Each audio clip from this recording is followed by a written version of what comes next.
메신저를 함께 좀 보려고 합니다. 자막을 보십시오. 예레미야는 누구냐? 예레미야 1장 1절. 우리 같이 한번 읽으시죠. 시작. 베냐민 땅 아나돗의 제사장들 중 힐게아의 아들 예레미야의 말이라. 그렇습니다. 예레미야는 이제 딱 보니까 베냐민 지파 소속인 것이고요. 아버지는 제사장이었구나. 힐기야의 아들 그리고 예레미야. 자, 이 베냐민 땅 아나돗은요. 예루살렘으로부터 북동쪽으로 한 4km 뭐 그렇게 멀지 않습니다. 그러니까 예루살렘은 그 당시에 중심이니까 중심지에서 조금 벗어난 동네에서 아버지는 제사장이었고 또 예레미야 역시 제사장의 아들로서 그렇게 자랐구나. 뭐 이렇게 우리가 좀 정리를 하면 되겠어요. 자, 계속 자막 한번 띄워 주시죠. 2절 3절인데요. 아몬의 아들 유다 왕 요시야가 다스린 지 13년에 여호와의 말씀이 예레미야에게 임하였고 요시야의 아들 유다의 왕 여호야김 시대부터 요시야의 아들 유다의 왕 시드기야의 11년 말까지 곧 5월에 예루살렘이 사로잡혀 가기까지 임하니라. 자, 이 기간이 대략 이제 얼마나 되냐면 40년의 세월을 지금 뜻합니다. 40년. 그래서 예레미야는 그의 선지자 하나님의 말씀이 임함으로부터 시작하여서 대략 40년 동안 사역을 했어요. 그리고 그의 나이가 하나님의 말씀이 임하였을 때가 대략 몇 살이냐면 20살이었습니다. 그러니까 20세의 약간의 나이로부터 사역을 시작해서 대략 한 40년을 했으니까 60살 이제 어간까지 예레미야의 그 사역들이 이루어졌구나. 우선 요거를 좀 기억하면 좋겠고요. 예레미야는 인기가 없었습니다. 이제 제가 내일 예레미야서의 이제 날마다 묵상을 이제 시작을 할 때 그것에서도 제가 다시 한번 말씀을 나누겠지만 소위 말해서 사람들로부터 인기가 없었는데 왜 인기가 없었냐면 예레미야의 메시지는 좀 정치적인 구도로 말씀을 드린다면 친바벨론주의처럼 들렸기 때문이에요. 이게 정치적인 관점으로 제가 말씀을 드리면 그런 거 아니거든요. 그냥 하나님의 말씀이 임했기 때문에 예레미야는 전했을 뿐이고 그 임한 말씀이 바벨론으로부터 남유다가 망할 거니까 빨리 정신 차려야 된다. 그리고 바벨론의 그런 공격 앞에 빨리 그냥 납작 엎드려라. 뭐 이런 류의 메시지예요. 제가 뒤에서 좀 더 자세하게 말하겠습니다. 그러다 보니까 사람들이 뭐라고 오해를 했냐면 야, 이건 나라 팔아먹을 놈이네. 이렇게 된 거예요. 독립을 얘기하고 자주 국방을 얘기하고 우리나라의 그 힘을 세워서 맞서고 싸우고 우리의 주권을 지켜야지. 아니 맞는 말이잖아요. 아니 쟤는 어쩌자고 입만 벌리면 바벨론이 우리를 공격한다. 그 바벨론 앞에 우리 끝날 거니까 빨리 그냥 납작 엎드려서 그들이 이끌어가는 대로 해야 된다. 아니 자꾸 이런 얘기를 하는 거예요. 당연히 인기가 없죠. 당연히 욕먹게 되겠죠. 자, 이 메시지를 한번 볼까요? 자막을 한번 띄워주시겠어요? 예레미야 38장 3절과 4절인데요. 여호와께서 이와 같이 말씀하시니라.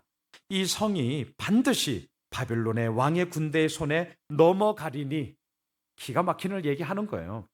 그가 차지하리라 하셨다 하는지라. 이에 그 고관들이 왕께 아뢰되 이 사람이 예레미야를 얘기하는 거예요. 백성의 평안을 구하지도 않고 재난을 구하오니 청하건대 이 사람을 죽이소서. 그가 이같이 말하여 이 성에 남은 군사의 손과 모든 백성의 손을 약하게 하나이다. 이해되십니까? 자꾸 뭐 입만 벌리면 바벨론에 넘어간다 뭐 어쩌고 저쩌고 우리는 안 된다 김 빠지는 얘기만 하니 이 백성의 고관들이 이 인간 우리 죽여버립시다. 아니 쟤는 말만 하면 우리는 안 된다고 하니 저 말을 들으니 우리들의 군사의 손이 우리 백성들의 손이 강해질 리가 있겠습니까? 김 빠지는 얘기하고 약하게 만드는 얘기하고 우리 하나로 모아서 으쌰 해도 지금 될까 말까인데 쟤는 입만 열리면 안 된다 하니 그냥 죽여버립시다. 저는 이해가 돼요. 자 보셔요. 이걸 이렇게 한번 비유해 볼게요. 우리가 일본의 억압과 압제 가운데 주권을 잃어버렸던 그 치욕스러운 36년의 참 뼈아픈 역사 속에 얼마나 우리가 힘들어 했습니까?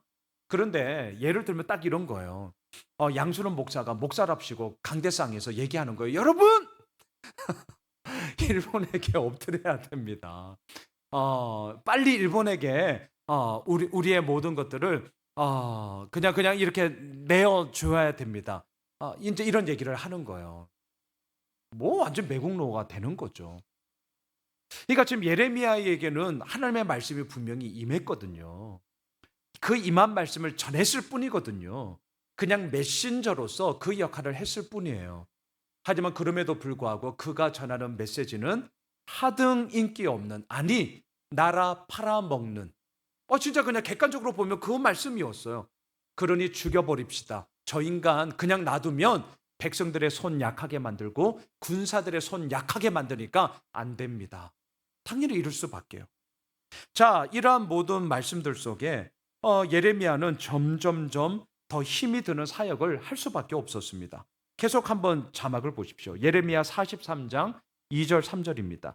호시아의 아들 아사랴와 가레야의 아들 요하난과 모든 오만한 자가 예레미야에게 말하기를 네가 거짓을 말하는구나. 우리 하나님 여호와께서 너희는 애굽에서 살려고 그리로 가지 말라고 너를 보내어 말하게 하지 않았다.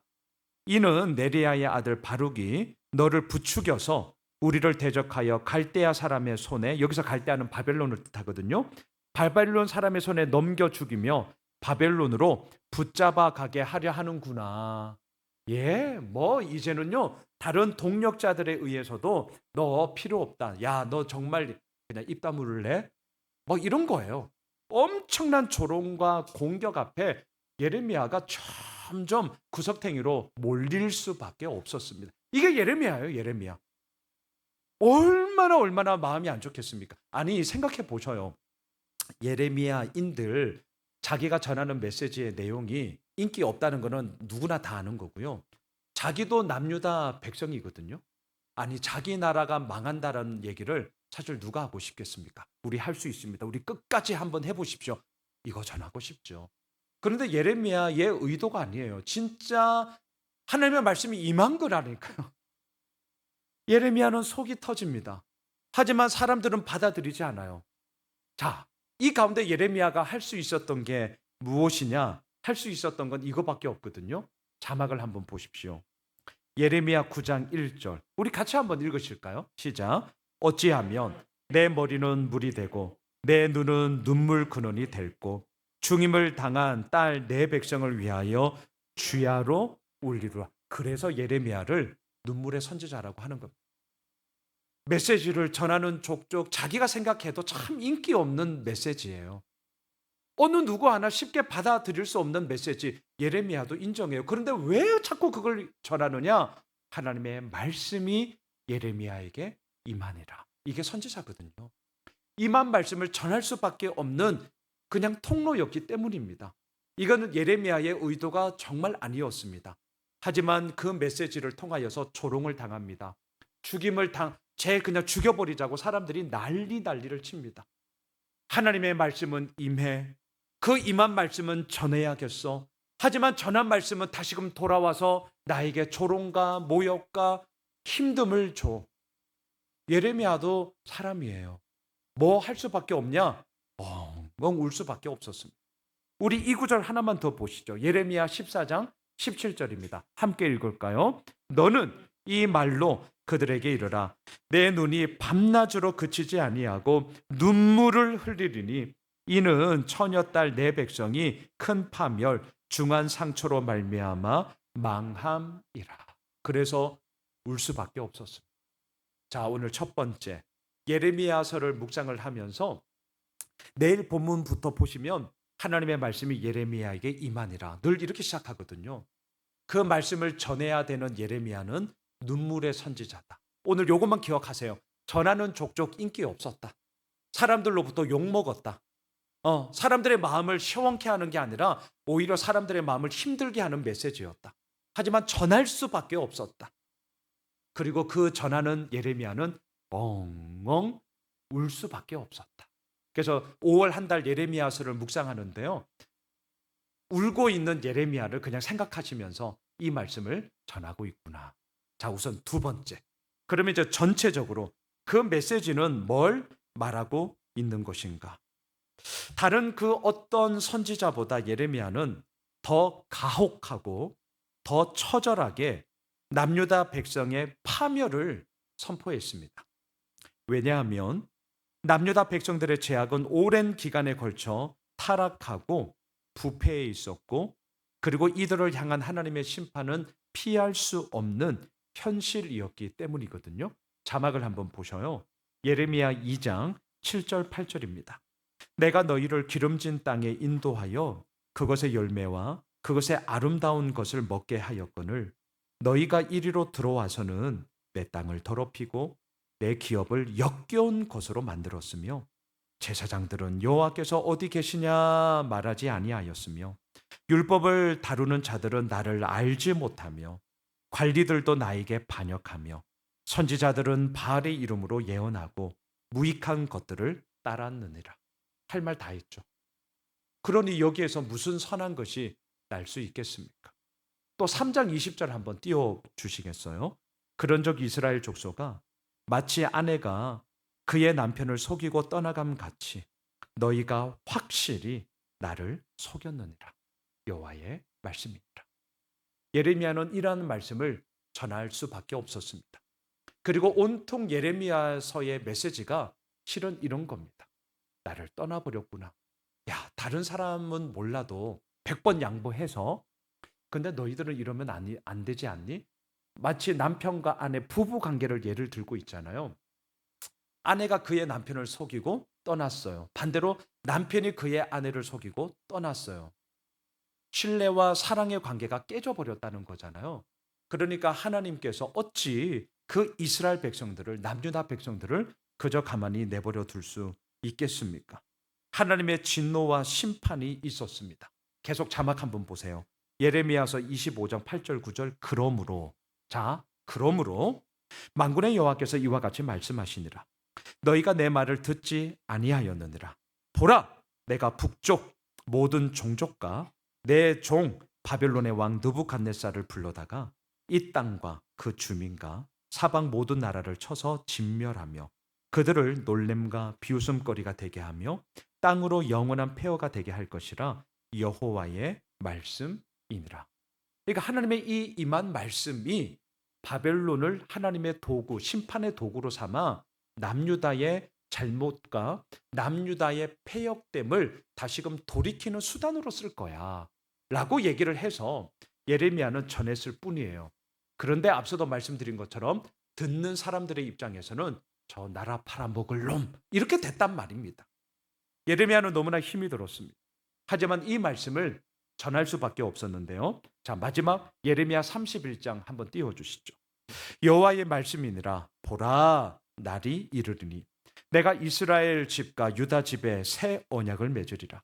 이 언약은 내가 그들의 조상들의 손을 잡고 애굽 땅에서 인도하여 내던 날에 맺은 것과 같지 아니할 것은 내가 그들의 남편이 되었어도 그들이 내 언약을 깨뜨렸습니다. 여호와의 말씀이니라. 그러나 그날 후에 내가 이스라엘 집과 맺을 언약은 이러하니 곧 내가 나의 법을 그들의 속에 두며 그들의 마음에 기록하여 나는 그들의 하나님이 되고 그들은 내 백성이 될 것이라. 여호와의 말씀입니다. 결국 예레미야를 통하여서 패망, 심판, 그리고 또한 무너짐에 대한 하나님의 경고를 외치고 있지만 끝내 예레미야서를 통해 하나님의 마음은 뭐냐? 방금 읽었던 나는 너희들의 하나님이 되고 너희는 내 백성이 될 거야 라는 하나님의 이루어 나가심을 선포하며 예레미야서가 이루어지게 됩니다. 말씀을 정리하겠습니다.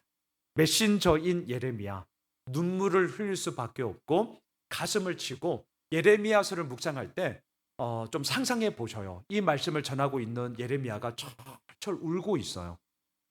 본인도 답답해요. 듣는 사람들은 막 욕을 하고 있어요. 가슴을 치면서. 하지만 그 말씀을 전할 수밖에 없었습니다. 두 번째, 그 메시지는 뭐냐? 너희들 돌아와야 돼. 이 상태로 가면 바벨론에 의해 망해. 그게 정한 거야. 하지만 그 이후에 다시금 하나님의 돌이키심과 하나님의 회복하심이 있어. 나는 너희들의 하나님이 되고 너희는 내 백성이 된다 라는 하나님의 이 메시지를 붙잡고 지금의 어려움, 지금의 무너짐이 있지만 다시 한번 우리 함께 하나님 앞에 엎드려 그의 은혜를 구하며 나아가자. 우리가 내일부터 5월 한 달 동안 예레미야서를 이렇게 큐티하시면서 울고 있는 예레미야, 하지만 회복을 끝내 선포하시는 하나님을 딱 붙잡고 우리가 함께 묵상하며 나아갔으면 좋겠고요. 또 특별히 5월은 가정의 달입니다. 뭐 무슨 날 이제 엄청 많잖아요. 중요한 것은 우리에게 허락하여 주신 가정, 그리고 우리도 또 뒤에서 기도하겠지만 우리들의 모든 개인의 모든 삶의 모습들 속에 다시 한번 그 하나님의 부유한 은혜와 풍성함이 가득 차게 되어지는 그런 귀한 복된 5월 한 달이 되길 주님의 이름으로 축복합니다. 우리